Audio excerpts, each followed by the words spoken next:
Hi, everybody. Welcome to WCAX. We have Sophia on this morning, and Sophia, it's all about the bees today. Sure is. But it's not all good news. Some declining bee populations nationwide, but also in Vermont. So tell me what some of these problems are. Sure. So nationwide, typically in your average year, you'd see about 40 to 50% of honeybees die off across the country. Yeah. Right now, experts are estimating we could be at 60 or 70% this season. So that's a big historic jump. In Vermont, we can't say for certain whether we are following that national trend yet, but anecdotally, what I heard from the Vermont Bee Lab is that they are hearing from some beekeepers who are also struggling. I spoke with Champlain Valley apiaries just the other day. They told me that they're seeing, 65% death rate of their colonies, which is a record for them. So there are Vermont beekeepers who are struggling. Yeah. And, you talk to some other people, too, as far as what those reasons are. So, I mean, maybe we can't exactly nail down, specifically, but what could some of those reasons be as far as, hey, I'm pulling my bees out and they're not alive. So. There's a wide range of factors that could be coming into play here. We know that varroa mites have for a very long time killed off populations of honeybees. Little pests. They get into the cells where bees grow, and they can disrupt that growth, make them sick, and kind of take over the colony. There are other diseases that target them. There can be lack of nutrition based on where they are. There's also a lot more talk about pesticide exposure. We just saw that with a neonicotinoid ban that passed last year that focuses on phasing out a really dangerous class of pesticides, dangerous specifically to pollinators. So there's a variety of different factors that could be coming into play here. It's hard to pinpoint just one because this data is just coming in, right? Yeah. And it really depends on who you ask, too. So honeybees are facing a variety of challenges right now. No, absolutely. And I think in a state, I feel like every farmer's market, everything has,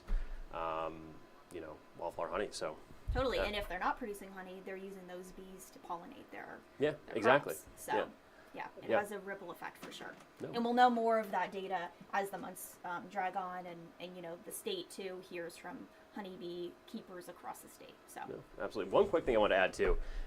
Two things. So we'll see it in a sec. What is this?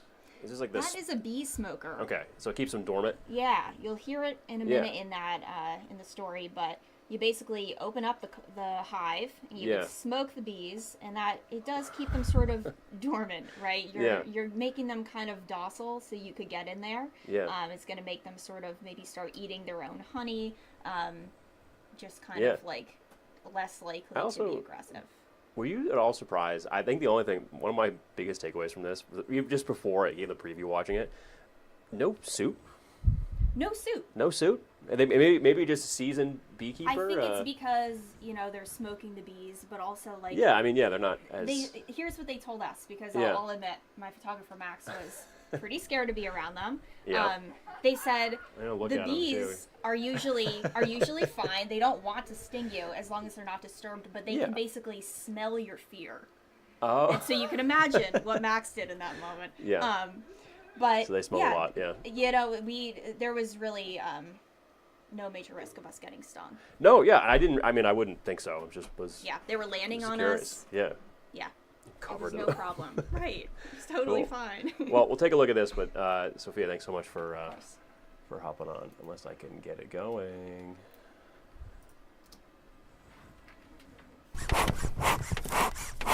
Each spring, beekeeper Charles Mraz wakes up his hives at Champlain Valley apiaries. But this year, fewer bees emerged. Ideally, this bee yard would have about 40 colonies in it. He's used to losing some, but this season's estimated 65% die-off is a heartbreaking record. What is it like when you come out here in the spring, you crack these open, and you realize the bees have died? I'll have to admit I've been down on my knees in bee yards before. We love our bees. We do everything every day for them to survive. The University of Vermont's Vermont Bee Lab says it's hearing similar. Anecdotally, what I've heard is that the losses have not been great. We've had some beekeepers reporting losses around that national figure, around 60%, which is pretty devastating for these businesses and the farming community. Brooke Decker at the Vermont Agency of Agriculture says it's a mixed bag. People are surprised when they have a good overwintering rate, and so they're excited to call me and talk about it. And then when there's higher losses in an operation, it's very devastating. It's hard. Researchers aren't sure what's causing the national death toll. In Vermont, the why for a potential statewide rise depends on who you ask. Decker hopes to double down on varroa mite mitigation this summer to take one factor off the table. Mraz believes it's pesticide exposure and says solutions need to come soon for his 100-year-old business. We want to continue this. I want our family to be in this business for another 100 years here in Vermont.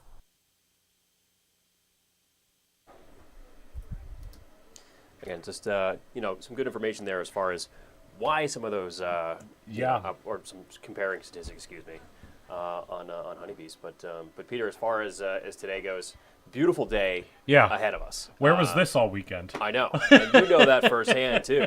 Yesterday. Me, meteorologist Jess Langlois, our general manager, also Kiana Burks, were out at the Maple Fest yesterday, and rainy, snowy, saw Beautiful some snow weather. showers. Gloomy. I mean, temperatures were like hovering in the mid to upper 30s. Just a gross, gloomy day out there. Well, you can dry out now. That's the thing. Is that I think today is the day a lot of us have been waiting for. Yeah, we are really drying things out. Really just going to be a lovely day out there, as a matter of fact. You can see here on the satellite radar loop, very little to nothing to talk about in terms of cloud cover out there. Live look outside from Burlington, Newport, Middlebury, Rutland. It's all showing the same thing. Blue skies and sunshine, already starting to warm things up out there as well. Coming back into the 40s and 50s at this point, and that sunshine going to drive these temperatures back up into the upper 60s and lower 70s here towards this afternoon. Rest of the day today, not a whole lot to talk about on Futurecast. A few fair weather clouds mixing in from time to time, but that's about it. We head into your day tomorrow. It's more sunshine here to start off your day on Tuesday. A few clouds could start to build in here as we head into tomorrow afternoon. Early tomorrow evening, the chance at a few showers and thunderstorms. Notice by about 4 o'clock, they're starting to make their arrival out across New York's North Country. Gradually pushing eastward here, so really between about 4 and 9 o'clock tomorrow evening is when we have the chance at a few thunderstorms. Some of those could potentially be on the stronger side. Showers begin to wrap up here as we head into the early morning hours here for the day on Wednesday, when we're left quieter and sunnier here into the day Wednesday as well.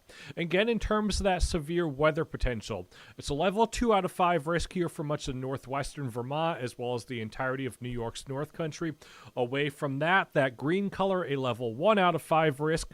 The biggest threats with any stronger storms we see would be potentially some gusty winds, maybe a little bit of small hail mixed in here from time to time, but we're definitely going to keep an eye on that gusty wind potential here with some of those thunderstorms, and that could potentially maybe knock out some power in some places. Notice what it does to our temperatures, though. Tomorrow back into the upper 70s, and potentially Burlington could make a run towards that 80-degree mark. It would be our first 80-degree day since last September. Notice what it does, though, as we head towards midweek. Temperatures back down into the upper 50s here for the day Wednesday, climbing back into the 60s here for the second half of the work week. And it does look like we're not looking too bad here as we head through Wednesday and Thursday weather-wise. Your forecast, though, through the rest of the day today. Probably wish we had this weather over the past weekend. Upper 60s, lower 70s here this afternoon. Mainly sunny skies overhead tonight. Overnight lows, they'll fall back into the 30s and 40s. We'll keep the clear skies going tonight.